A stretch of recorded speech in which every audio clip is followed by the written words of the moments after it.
Hello everyone, তো আজকের ভিডিওতে আমরা দেখব যে আমরা আমাদের একটা ওয়েব অ্যাপকে, যেমন ধরো এইচটিএমএল সিএসএস প্লাস জাভাস্ক্রিপ্ট অথবা শুধু এইচটিএমএল এবং সিএসএস দিয়ে লেখা কোডের মাধ্যমে যে আমরা ওয়েবসাইটটা বানাই সেটা কিভাবে আমরা গিটহাবের মাধ্যমে হোস্ট করতে পারি। এখন আমি যে হোস্টের কথা বলতেছি এবং এই যে এখানে গো লাইভে দিলে যে হোস্ট হয় সেটার মধ্যে পার্থক্য কি, আমি একটু পার্থক্যটা এক্সপ্লেইন করি, যাদের আইডিয়া কম তারা আবার বুঝবে না।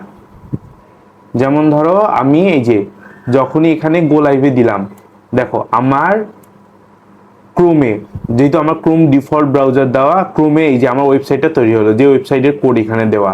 তো দেখো এখানে এই যে এটা হচ্ছে একটা পোর্ট নাম্বার দেওয়া, এটা হচ্ছে লোকাল হোস্ট, এটা শুধু তোমার পিসিতেই কাজ করবে। তুমি যদি কাউকে এই লিঙ্কটা দাও, বাইরের কাউকে এটা কখনোই কাজ করবে না। বুঝতে পারছো কি?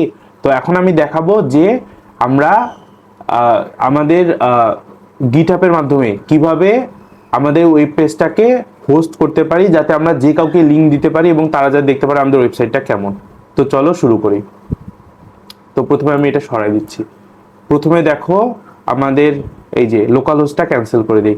দেখো আমাদের সবগুলা ফাইল, এই যে এইচটিএমএল সিএসএস, কয়েকটা জিনিস এখানে মাথায় রাখতে হবে, ইম্পর্টেন্ট বলি।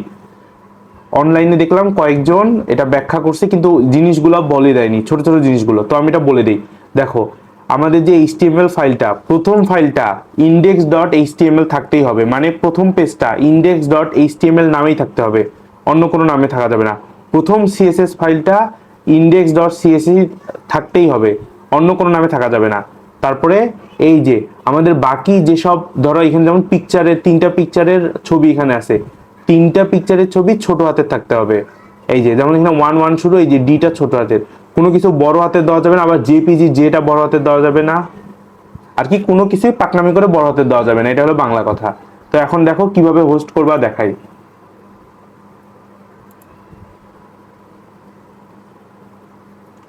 দেখো প্রথমে দেখো এই যে ফোল্ডারটা, এই ডেমো নামের ফোল্ডারটা আগে যাই।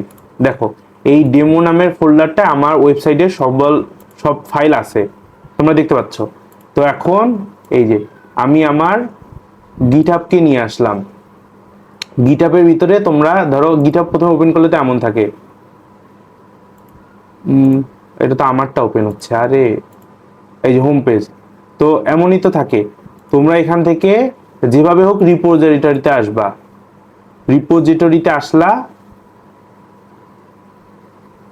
হ্যাঁ আসলা, নেট প্রবলেম করতেছে নাকি, তারপরে এই যে নিউ এ আসবা, আসলা, তারপরে দেখো রিপোজিটরি নেম, আমি এখানে এই যে প্রজেক্ট কথার কথা 4 দিলাম, হ্যাঁ এটা আমার ক্ষেত্রে অ্যাভেলেবেল আছে।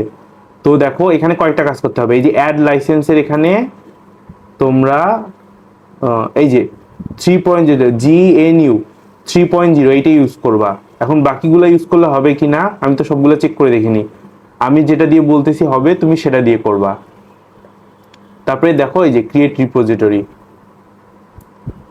এটা ক্রিয়েট হয়েছে। তারপরে দেখো এখানে এই যে এই প্লাস আইকনে ক্লিক করলে আপলোড ফাইলস, আপলোড ফাইলসে কি হবে, আমি যে এই সবগুলো এখানে ড্র্যাগ করে নিয়ে আসব অথবা চুজ করে দিব। দেখো এখন ড্র্যাগ করে নিয়ে আসলে তো ওটা সরে যাচ্ছে, এই যে এইটা একটু ছোট করি, এই যে এই সবগুলো আমি এখানে ড্র্যাগ করে নিয়ে আসলাম। দেখো 5টা ফাইল এখানে, এখন এই যে 5টা হচ্ছে, দেখো এই দেখো 5টা চলে আসছে এখানে। দেখো নিচেই যে কমিট চেঞ্জেস ক্লিক করব,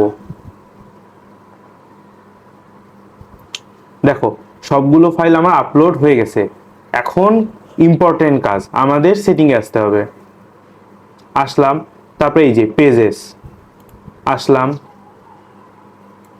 এই যে তারপরে এখানে কি করতে হবে, দেখো এই যে ব্রাঞ্চ, ব্রাঞ্চে আসে এই যে নুন লেখা আছে, নুন, এটাকে মেইন করে দিব, তারপরে সেভ দিয়ে দিব।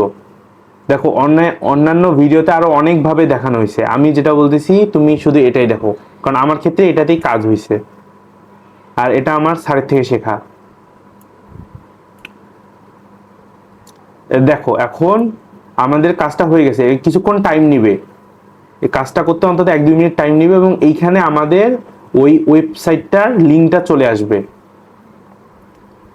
দাঁড়াও, আসবে, এই যে এখানে আসবে, 1 2 মিনিট টাইম নেবে।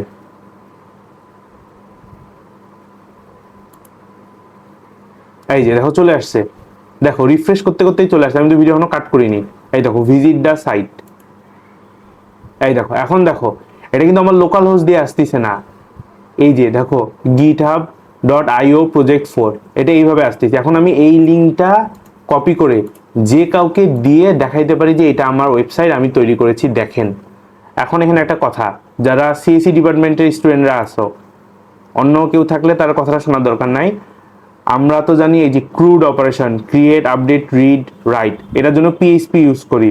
পিএইচপি দিয়ে যখন কাজটা করি, তুমি পিএইচপি ওয়ালা এই কাজগুলা দেখো, এইচটিএমএল কোডই তো পিএইচপির ভিতরে লেখা যায়, এইটুকু তো জানোই। তো এই কাজগুলা করার পর পিএইচপির ফাইল যদি এভাবে আপলোড করো, আপলোড করে লোকাল হোস্ট দিয়ে করতে চাও, হবে না। এভাবে শুধু হবে এইচটিএমএল, সিএসএস আর জাভাস্ক্রিপ্ট, এই তিনটা হয় এভাবে। তো তোমার পিএইচপিটা কিভাবে হয় এটা আমি অন্য একটা ভিডিওতে দেখানোর চেষ্টা করব, মানে ফ্রিতে কিভাবে হোস্ট করে। কিন্তু এভাবে শুধু আমরা এইচটিএমএল, সিএসএস এবং এডিশনালি জাভাস্ক্রিপ্ট দিয়ে লেখা কোডই হোস্ট করতে পারি। তো দেখো এটা আমার এখন হোস্ট হচ্ছে। আশা করি ভিডিওটা তোমাদের কাজে লাগবে। আমি নিজেই এটা হোস্ট করার অনেক প্রবলেম ফেস করতেছিলাম, তো ভাবলাম ভিডিওটা তৈরি করে রাখি, বাকি আমার সিএসি ভাই ব্রাদারদের কাজে লাগবে। ভাই ব্রাদার বললাম, আপুর আবার মাইন্ড করিও না। তো গাইস, গুড বাই।